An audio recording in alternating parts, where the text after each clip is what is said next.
أعوذ بالله من الشيطان الرجيم بسم الله الرحمن الرحيم الحمد لله رب العالمين والصلاة والسلام على رسول الله وعلى آله وصحبه أجمعين. Chers frères et sœurs, Assalamu alaikum wa rahmatullahi wa barakatuh.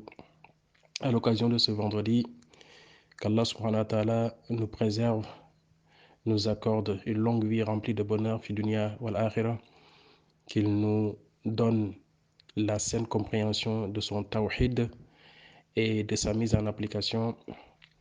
Je voulais donc aujourd'hui aborder avec vous un sujet très important en islam, et ce sujet est en rapport avec la louange qu'on doit faire à l'endroit d'Allah subhanahu wa ta'ala. Vous savez que le premier verset du Coran de la sourate Fatiha, c'est Alhamdulillahi Rabbil Alamin. Donc c'est une louange envers qui? Envers Allah subhanahu wa ta'ala, le Seigneur de l'univers.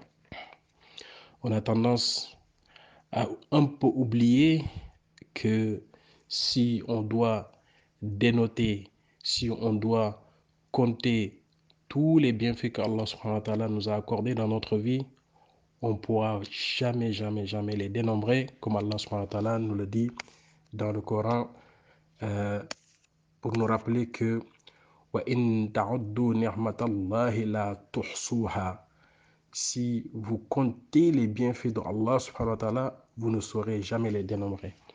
Donc, à vrai dire, même si on passait toute notre vie à dire Alhamdulillah Rabbil Alamin pour chaque bienfait que Allah subhanahu wa ta'ala nous a accordé, on ne réussira jamais à le faire, puisque impossible de dénombrer le nombre de bienfaits que Allah subhanahu wa ta'ala nous a accordé. Ne serait-ce juste en prenant la respiration.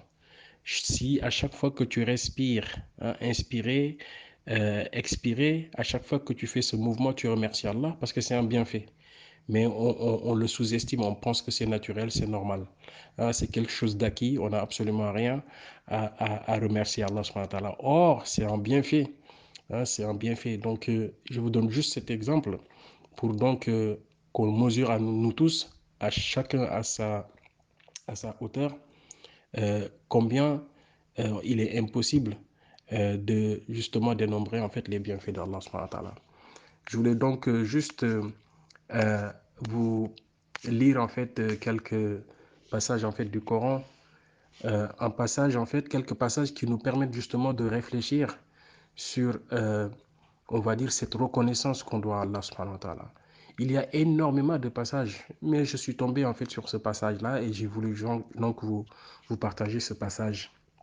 Allah subhanahu wa ta'ala nous dit بعد أعوذ بالله من الشيطان الرجيم بسم الله الرحمن الرحيم أفرأيتم الماء الذي تشربون أأنتم أنزلتموه من المزن أم نحن المنزلون لو نشاء لجعلناه أجاجا فلولا تشكرون. Allah subhanahu wa ta'ala nous dit que avez-vous vu donc l'eau que vous voyez? Est-ce que vous la voyez, cette eau-là que vous buvez? Est-ce que c'est vous qui l'avez fait descendre des nuages? Ou est-ce que c'est nous, c'est Allah subhanahu wa ta'ala qui l'a fait descendre? L'eau qu'on boit aujourd'hui, l'eau qui est donc cette source de vie, sans quoi personne ne peut vivre sur terre. Allah subhanahu wa ta'ala nous demande, est-ce que c'est nous, nous les êtres humains et les djinns, est-ce que c'est nous qui avons fait descendre cette eau-là des nuages, du ciel, ou c'est lui, Allah subhanahu wa ta'ala, qui l'a fait descendre? Donc, en marquant juste en fait cette petite pause-là, on voit ici en fait à travers, on va dire, ces deux versets, la notion du tawhid ar-rububiyya, c'est-à-dire que le tawhid qui est lié à la seigneurie. Donc c'est Allah subhanahu wa ta'ala qui a créé le ciel et c'est lui qui fait descendre l'eau. Donc personne d'autre parmi nous n'est capable de faire ça. Donc c'est un tawhid de la seigneurie qui est exclusivement réservé à Allah subhanahu wa ta'ala, sans partage. Allah subhanahu wa ta'ala nous dit plus loin que s'il avait voulu, il aurait rendu en fait cette eau salée. L'eau qu'on est en train de boire, l'eau qui provient du ciel. Allah subhanahu wa ta'ala nous dit que s'il avait voulu, il aurait rendu cette eau salée. Hein? Est-ce que vous vous imaginez, est-ce qu'on aurait pu, nous, boire de l'eau salée? Est-ce qu'on aurait pu cultiver en fait la terre? Est-ce qu'on aurait pu abreuver les animaux? Est-ce qu'il y aurait même de la vie sur terre? Hein, si Allah subhanahu wa ta'ala nous avait rendu cette eau salée. Donc, il nous dit, par la même occasion, vous devez être reconnaissant par rapport à ça. Allah subhanahu wa ta'ala nous invite à être reconnaissant, juste par rapport à ça. Je ne vous dis même pas en fait les autres aspects de la vie. Donc, en fin de compte, euh, c'est pour revenir juste à ce que j'avais dit au tout début. Si on doit à chaque fois essayer de dénombrer les bienfaits que Allah subhanahu wa ta'ala nous a octroyés fidunia, jamais, jamais, jamais, on réussira à les dénombrer. On réussira à les dénombrer.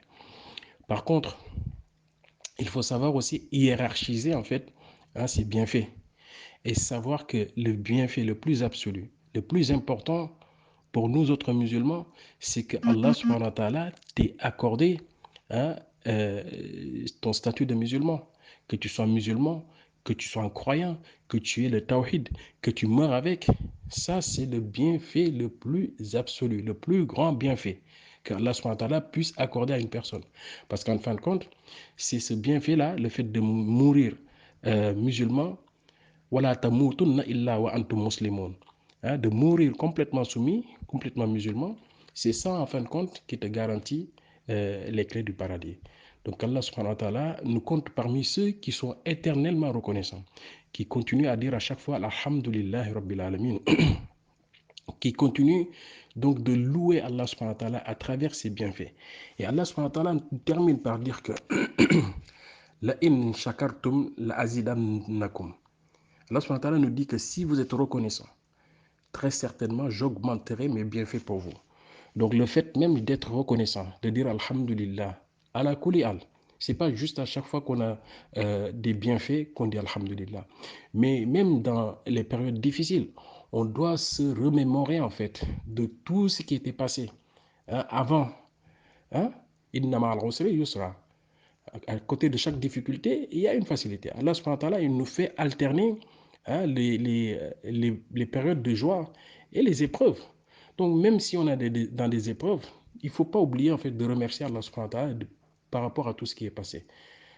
Qu'Allah subhanahu wa ta'ala nous permette d'être parmi ceux qui le remercient éternellement.